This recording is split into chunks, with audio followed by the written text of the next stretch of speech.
प्रिय विद्यार्थियों, आज हम लेकर आए हैं हिंदी व्याकरण का एक महत्वपूर्ण पाठ, अनेक शब्दों के बदले एक शब्द। अनेक शब्दों के बदले या अनेक शब्दों के लिए एक शब्द, जो कि हिंदी व्याकरण का एक महत्वपूर्ण पाठ होता है। Matric, inter, graduation, SSC, GD, DElEd, STET, CTET इत्यादि कॉम्पिटिटिव और एकेडमिक एग्जाम्स के लिए यह पाठ बहुत महत्वपूर्ण है। तो हम सभी विद्यार्थी, आप सभी विद्यार्थीगण देखें, समझें। निश्चित रूप से यह पाठ आपको बहुत आसान भाषा में मेरे द्वारा बताई गई है। निश्चित रूप से आप तनिक भी ध्यान रखेंगे और अंत तक वीडियो को देखें। आपको अनेक शब्दों के बदले एक शब्द का यह पाठ का सभी महत्वपूर्ण और अधिकांश महत्वपूर्ण प्रश्न के उत्तर आपको मिल जाएंगे और यह पाठ पूर्ण रूप से आपको समझ में आएगा। यदि हमारी पढ़ाई अंत तक आपको समझ में आ रही हो, अच्छी लग रही हो, हमारे समझाने की कला आपको अच्छी लगे, तो चैनल को सब्सक्राइब कर लेंगे और अपने दोस्तों मित्रों के बीच शेयर करेंगे और कमेंट करेंगे। यदि हमारे पढ़ाई में कोई कमी हो तो लिखेंगे कि ये कमी है, हम उस कमी को सुधारने का प्रयास करेंगे। तो यदि आपको ऐसा लगता है कि वीडियो अच्छा होने वाला है तो पहले भी सब्सक्राइब कर लें। तो चलते हैं, हम लोग अनेक शब्दों के बदले एक शब्द पाठ को पढ़ें, समझें और जानें। तो चलिए बाबू, अनेक शब्दों के बदले एक शब्द। देखिए, ऐसे शब्द जो अनेक शब्द न बोलकर हम एक शब्द बोल दें तो वह अनेकों शब्द का अर्थ रख सके, वह एक शब्द, उसी को कहते हैं अनेक शब्दों के बदले एक शब्द। जैसे कि जो बाद में जन्मा हो, यानी कि किसी के बाद में जो जन्म लेता है उसको हम लोग क्या कहते हैं? अनुज। देखिएगा क्या मिलता है समाज में, जो भाई सबसे छोटा होगा उसी का नाम अनुज रहता है। अनुज नाम जब भी किसी बच्चा का नाम होगा उसको देखिएगा वो सबसे छोटा ही होगा। और यदि गलती से समाज में कोई लोग बड़े बेटे का नाम अनुज रख दिए तो बुझिए कि वो अच्छा नहीं किए हैं। अनुज का मतलब होता है जो बाद में जन्म लिया हो, जो सबसे पीछे जन्म लिया हो, उसे अनुज कहते हैं। चलिए, जो पिंड से जन्मा हो उसे क्या कहेंगे? पिंडज। देखिए, अनेक शब्दों के बदले एक शब्द निकालने में आसान कैसे निकलता है समझिए। पिंड से पिंड के पिंड ले लेंगे, जो मैंने जन्म लेना, तो पिंड में जो मिलाएंगे तो क्या हो जाएगा? पिंडज। आएगा आंसर आसानी से। चलिए, जिसके हाथ में चक्र हो, जिसके हाथ में चक्र हो उसे क्या कहते हैं? एक शब्द में चक्रपाणी। कैसे? चक्र मतलब चक्र, पारी मतलब होता है हथेली, तो चक्र और हथेली आ गया कि नहीं? तो चक्रपाणी। अनेक शब्दों के बदले एक शब्द में जो वाक्य रहता है ना, हुआ उस वाक्य का मेन जो मुख्य जो दो शब्द होते हैं उन्हीं शब्दों को के अर्थ को ले लेते हैं तो अनेक शब्दों के बदले एक शब्द बन जाता है। जैसे देखिए, चंद्रमा जिसके भाल पर हो, इसको कैसे करेंगे? चंद्रमा के लिए क्या ले लेंगे? चंद्र। अब भाल के लिए ले लेंगे शेखर, माने भाल होता है। हम आपको पढ़ाए हैं पीछे के व्याकरण में, ठीक है ना, श्रुति सम्मिनार्थक शब्द में। चलिए, तो चंद्र माने चंद्रमा, शेखर माने भाल, यानी चंद्रमा भाल। तो जिसके भाल पर चंद्रमा हो उसे क्या कहेंगे? चंद्रशेखर। चलिए, जो अच्छे कुल में उत्पन्न हुआ हो, जो बढ़िया कुल में उत्पन्न हुआ हो उसे क्या कहेंगे? कि कुलीन लड़का है, माने अच्छे कुल का लड़का, कुल खानदान का लड़का है। अंडे से जो जन्म लिया हो उसे क्या कहेंगे? अंडज। अंड मतलब अंडा और जो मतलब जन्म लेने वाला, जो अंडा से जन्म लिया उसे क्या कहेंगे? अंडज। जिसके तीन नेत्र हो, यानी तीन गो आँख हो, तो उसको क्या कहेंगे? तीन के लिए कह देंगे त्रि, और नेत्र के लिए नेत्र, तो क्या हो जाएगा? त्रिनेत्र। तो जिसके तीन नेत्र हो उसे क्या कहेंगे? त्रिनेत्र। और चलिए, जिसके हाथ में वज्र हो उसे क्या कहेंगे? वज्रपाणी। देखिए, वज्र के वज्र और पाणी मतलब होता है हाथ, तो ब्रजपाणी हो गया। शिव को मानने वाले, माने भगवान शंकर को मानने वाले को क्या कहते हैं? शैव। और यदि इसी जगह पर आ जाए कि विष्णु को मानने वाले तो क्या आंसर होगा? वैष्णव। शिव को मानने वाले शैव और विष्णु को मानने वाले वैष्णव।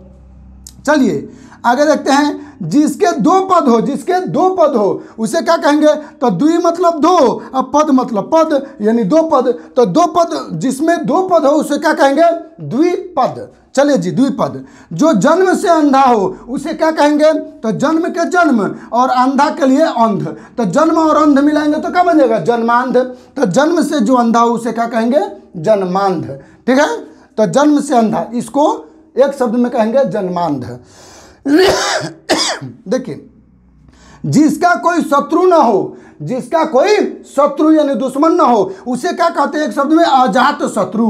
जिसका कोई शत्रु नहीं है, कोई दुश्मन नहीं है, उसे क्या कहते हैं? अजात शत्रु।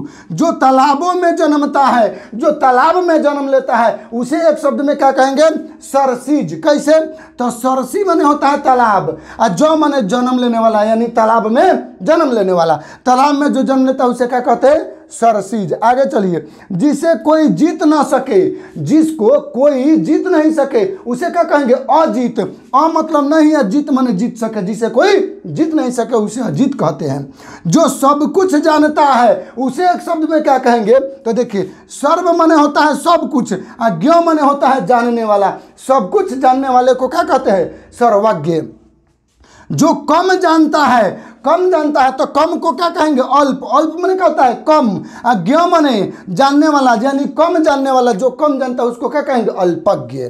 आगे चलते हैं, जो जानता है, जो किसी बात को जानता है, उसको क्या कहेंगे? अभिज्ञ। यानी वह इस बात से अभिज्ञ है, यानी इस बात को जानता है। और जो किसी बात को नहीं जानता हो तो क्या कहेंगे? अनभिज्ञ।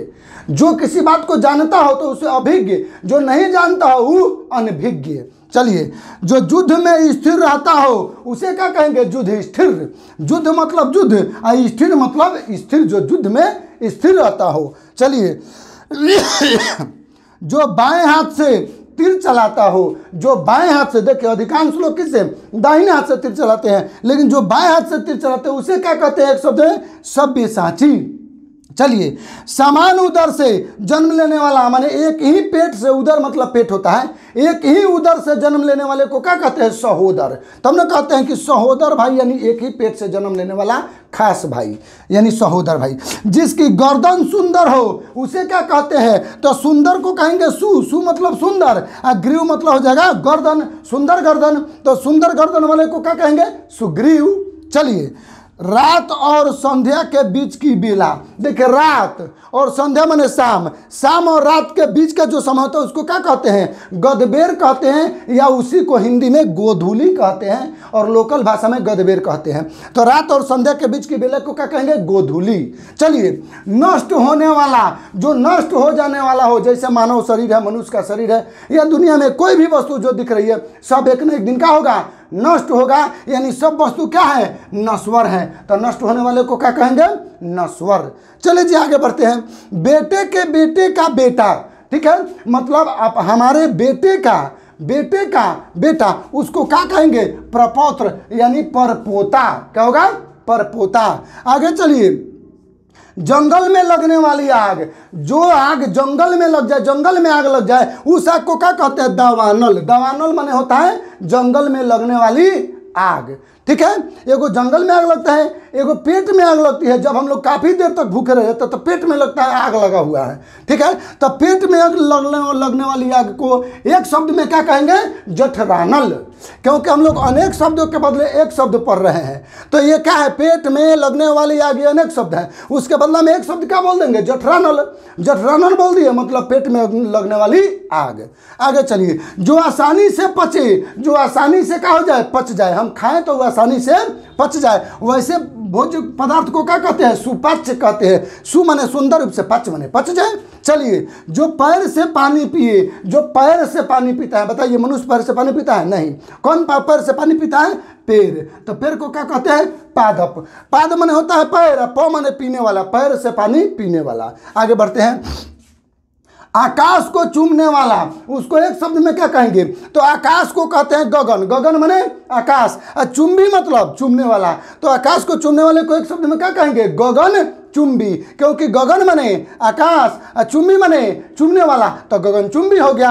अब देखो, आशा से परे, जो आशा से परे हो, आशा से अलग हो, तो क्या होगा? आशा से परे को क्या कहेंगे? आशातीत। ठीक है, अब चलिए, इंद्रियों को जीतने वाला, इंद्रियों को जीत लेने वाला, उसको क्या कहेंगे? इंद्रजीत। इंद्र मतलब इंद्रिय को, जीत माने जीत लेने वाला, इंद्रियों को जीतने वाले को क्या कहेंगे? इंद्रजीत। सर से पैर तक है, सिर से लेकर पैर तक, इसको क्या कहेंगे? एक शब्द में अपाद मस्तक। अपाद मस्तक, पाद माने पैर, मस्तक माने मस्तक तक, पैर से मस्तक तक। चलिए, जो किए गए उपकार को माने, जो किए गए उपकार को माने। देखिए आप किसी का भलाई किए हो और जिसका आपने भलाई किया हो उस वह आपको मानता हो कि ना इसने हमको बहुत भलाई हमने की, इसने हमको किया है, इस बात को हमेशा वो याद रखता हो, तो वैसे आदमी को क्या कहिएगा? कृतज्ञ आदमी कहिएगा कि वो कृतज्ञ है, हमारे किए गए उपकार को मानता है कि भाई हमने उपकार उसके ऊपर किया था। चलिए, आज जो किए गए उपकार को नहीं माने उसको कहते हैं कृतघ्न। कृतघ्न, कृत माने किए गया, घन माने मार देना, किए गए कर्म को हन कर दिया उन्होंने, ठीक है ना। तो चलिए, जो ईश्वर में विश्वास करने वाला, माने जो ईश्वर में विश्वास करता हो, जो भगवान पर विश्वास करता हो या भगवान को जो मानता है उसको क्या कहते हैं? आस्तिक। एक शब्द में क्या कहते हैं? आस्तिक। भगवान को मानने वाले को एक शब्द में क्या कहते हैं? आस्तिक। और भगवान को नहीं मानने वाले को एक शब्द में क्या कहते हैं? नास्तिक। ठीक है, चलिए, ईश्वर में विश्वास नहीं रखने वाला को क्या कहते हैं? नास्तिक, जो ईश्वर में विश्वास नहीं रखता है। आगे देखेंगे, शत्रु की हत्या करने वाला को एक शब्द में क्या कहेंगे? शत्रुघ्न। शत्रु मतलब शत्रु, घन मतलब हत्या कर देने वाला, शत्रुघ्न। आगे चलिए, बहुत बोलने वाला, जो बहुत बोलता हो उसे एक शब्द में क्या कहेंगे? बचाल। बचाल माने बक बक करने वाला, यानी कि बहुत बोलने वाला। जिसकी उपमा न हो, यानी जिसकी तुलना नहीं हो, तो जिसकी उपमा नहीं हो उसको कहेंगे अनुपम। अन मतलब नहीं और उपम माने उपमा, जिसका उपमा नहीं हो, ठीक है। अच्छा, दिया जाए जिसकी तुलना नहीं हो तो कहेंगे अतुलनीय। अतुलनीय। अब चलिए, मेघ की तरह गरजने वाला, इसको एक शब्द में क्या कहेंगे? मेघ। और नाद मतलब होता है गरजने वाला, तो क्या हुआ? मेघ की तरह गरजने वाला का मेघ नाद।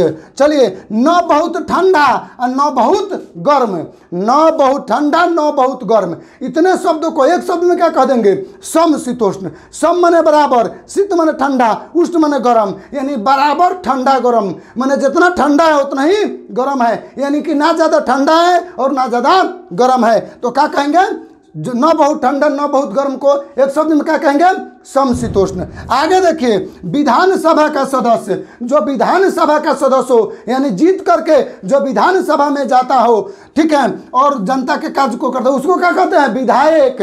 अब चलिए, नगर पालिका का सदस्य, जो नगर में, शहर में नगर पालिका का सदस्य चुना जाता है उसको क्या कहते हैं? पार्षद। इसी प्रकार से कहा जाए कि लोकसभा का सदस्य, उसे एक शब्द में क्या कहेंगे? तो सांसद। तो यदि आप लोगों को इन सभी महत्वपूर्ण अनेक शब्दों के बदले एक शब्द पाठ आपको यदि अच्छी तरह से मेरे द्वारा समझ में आई हो, और देखिए ये वीडियो आपको अच्छी तरह से पढ़ाने और अच्छा ज्ञान देने के लिए कितनी मेहनत हो रही है, कितने पसीने गिर रहे हैं, तो इतने पसीने और इतने मेहनत आपके लिए करने के लिए आपको निश्चित रूप से, यदि आप नए हैं तो चैनल को सब्सक्राइब करना चाहिए, दोस्तों को शेयर करना चाहिए, कमेंट करना चाहिए। तो अभी जल्द ही हम आपसे रिक्वेस्ट करेंगे कि चैनल को सब्सक्राइब करें, दोस्तों को भी बताएं, उससे भी सब्सक्राइब कराएं। और शिक्षा के क्षेत्र में हम आपको आशा दिलाते हैं कि आपको हर सब्जेक्ट इसी तरह आसान शब्दों में देंगे, समझाएंगे। तो आज ही अभी सब्सक्राइब करें। जय हिंद,